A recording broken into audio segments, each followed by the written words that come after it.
Welcome to Hi-Inno channel. இன்னைக்கு நம்மளோட சேனல்ல ரொம்ப சூப்பரான டேஸ்ட்ல பூண்டு குழம்பு தாங்க எப்படி வைக்கிறதுன்னு பார்க்க போறோம். வெங்காயம் தக்காளி எல்லாம் இல்லாம வெறும் பூண்டு மட்டும் வச்சு ஹெல்தியான இந்த குழம்பு எப்படி செய்யறதுன்னு பார்க்கலாம். இந்த மழை டைம்ல அடிக்கடி கோல்டு பிடிக்கும், அதுக்கு வந்துட்டு இந்த குழம்பு ரொம்பவே நல்லா இருக்குங்க. இஞ்சி பூண்டு மிளகாய்லாம் சேர்த்து செஞ்சிருக்கேன், ரொம்ப ஸ்பைசியா இருக்கும். இந்த குழம்பு வந்துட்டு ஒயிட் ரைஸோட மட்டும் இல்லாம இட்லி தோசையோட சேர்த்து சாப்பிட்றதுக்கு ரொம்ப டேஸ்டியா இருக்கும். கண்டிப்பா நீங்க ட்ரை பண்ணி பாருங்க. சரி வாங்க ஃப்ரெண்ட்ஸ், இந்த குழம்பு எப்படி வைக்கிறது அப்படிங்கிறத பார்க்கலாம். ஃபர்ஸ்ட் இதுக்கு ஒரு வானல் ஒன்று சூடு பண்ணிக்கிறேன். இன்னைக்கு நான் மண் சட்டியில தான் வைக்க போறேன். வானல் நல்லா சூடாயிருக்கு. இதுல வந்துட்டு ஒரே ஒரு டேபிள் ஸ்பூன் அளவுக்கு நல்லெண்ணெய் சேர்த்திருக்கேன். சேர்த்து இதுல நான் வந்துட்டு மிளகு, ஜீரகம், பூண்டு, இஞ்சி எல்லாத்தையும் வறுத்துக்க போறேன். எண்ணெய் நல்லா சூடாயிட்டு இருக்கு. இதுல வந்துட்டு ஒரு 2 துண்டு அளவுக்கு இஞ்சி தோல் சீவிட்டு இந்த மாதிரி சின்ன சின்ன துண்டா கட் பண்ணி போட்டுக்கிறேன். இதோட ஒரு 6 பல்லு பூண்டு, 1/2 டீஸ்பூன் அளவுக்கு ஜீரகம், 1 டீஸ்பூன் அளவுக்கு மிளகு, இதை சேர்த்துட்டு நல்லா அந்த மிளகு, ஜீரகம், பூண்டு, இஞ்சி எல்லாம் வந்துட்டு அந்த பச்சை வாசனை போற அளவுக்கு நல்லா அந்த எண்ணெயிலேயே நான் வதக்கிக்கிறேன். ரொம்ப டேஸ்டியா இருக்குங்க இந்த குழம்பு. நீங்க செஞ்சு வச்சிட்டீங்க அப்படின்னா உங்களுக்கு ஒரு வாரம் ஆனா கூட வீணாகவே ஆகாது. வெங்காயம் தக்காளி எல்லாம் பாத்தீங்க அப்படின்னா விலை ரொம்ப ஜாஸ்தியா இருக்கு. அந்த டைம்ல வெறும் பூண்டு மட்டும் வச்சு ரொம்ப ஹெல்த்தியாவும் அதே சமயம் ரொம்ப டேஸ்டியாவும் எப்படி வைக்கிறதுன்னு தான் சொல்லியிருக்கேன். இதோட நம்ம கிட்ட எப்பவுமே கருவேப்பிலை வந்துட்டு நிறைய எக்ஸஸா இருக்கும். அதுல இருந்து ஒரு 4-5 கொத்து கருவேப்பிலையை ஆல்ரெடி நான் கழுவி தண்ணி இல்லாம எடுத்து வச்சிருக்கேன். அதையும் கூட சேர்த்துக்கிறேன்.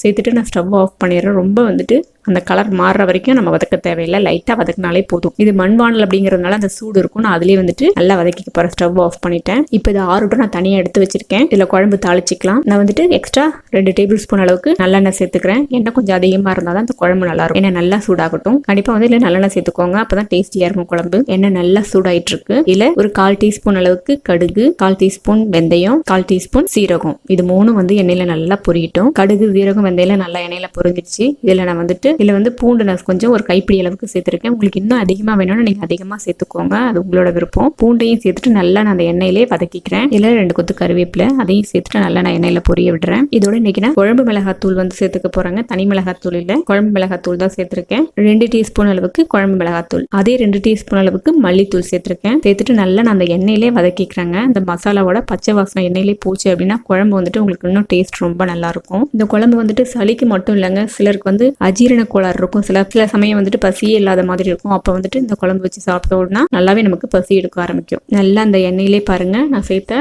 மிளகாத்தூளும் மல்லித்தூளும் நல்லா வதங்கிடுச்சு. இதுல ஒரு சின்ன எலுமிச்சம்பழம் அளவுக்கு புளி வந்துட்டு நான் ஊற வச்சு கரைச்சி ஃபில்டர் பண்ணி எடுத்து வச்சிருக்கேன். அதை சேர்த்துக்கிறேன். சேர்த்துட்டு இதுக்கு தேவையான உப்பு சேர்த்துட்டு இதை வந்துட்டு ஒரு மூடி போட்டு ஒரு 10 நிமிஷத்துக்கு நல்லா கொதிக்க விடுங்க. கொஞ்சம் நல்லா திக்காகும். வதக்கி வச்சிருந்தது வந்துட்டு நல்லா ஆறிடுச்சு. அதை மிக்ஸி ஜார்ல சேர்த்து கொஞ்சம் தண்ணி விட்டு நல்லா மைய அரைச்சிக்க போறேன். குழம்பு நல்லா கொதிக்க ஆரம்பிச்சிருக்கு. இது ஒரு 10 நிமிஷத்துக்கு நல்லா கொதிக்கட்டும். இப்ப பாருங்க நான் கொஞ்சமா தண்ணி விட்டு நல்லா மைய அரைச்சிட்டு வந்துட்டேன். குழம்பு நல்லா கொதிச்சிட்டு இருக்கு. இப்போ இதோட நான் அரைச்சி வச்சிருந்த மிளகு, ஜீரகம், இஞ்சி, பூண்டு, கருவேப்பிலை எல்லாம் சேர்த்து அரைச்சி வச்சது சேர்த்துக்கிறேன். சேர்த்துட்டு ஒரு 2ல இருந்து ஒரு 3 நிமிஷம் கொதிக்க விட்டா போதும், கொஞ்சம் திக்காயிடும். இதுல நான் வந்துட்டு இன்னைக்கு காய், வெங்காயம், தக்காளி எதுவுமே சேர்க்கலாங்க. சப்போஸ் உங்களுக்கு காய் நீங்க ஏதாவது சேர்க்கணும் அப்படின்னா நாட்டு காய்கறிங்கெல்லாம் நீங்க சேர்த்துட்டு நல்லா இருக்கும். அதாவது அவரைக்காய், முருங்கைக்காய், வாழைக்காய் இதெல்லாம் நீங்க சேர்த்தீங்க அப்படின்னா அந்த குழம்பு இன்னும் ரொம்பவும் சூப்பரா இருக்குங்க. நான் இதெல்லாம் சேர்க்காமலே இந்த குழம்பு ரொம்ப டேஸ்டியா இருக்கும். நான் அரைச்சதை சேர்த்துட்டு ஒரு 2ல இருந்து 3 நிமிஷம் நல்லா கொதிக்க விட்டுக்க போறேன். இப்ப நல்லா கொதிச்சிட்டு இருக்கு பாருங்க. ஓரளவுக்கு நல்லா திக்காகவும் ஆரம்பிச்சிருச்சு. நான் சேர்த்த எண்ணெய் வந்துட்டு தனியா பிரிஞ்சு வர ஆரம்பிச்சிருக்கு. கரெக்டா இருக்கும். இந்த ஸ்டேஜ்ல நீங்க ஸ்டவ் ஆஃப் பண்ணிட்டு நம்ம சூடான சாதத்தோடையும் சரி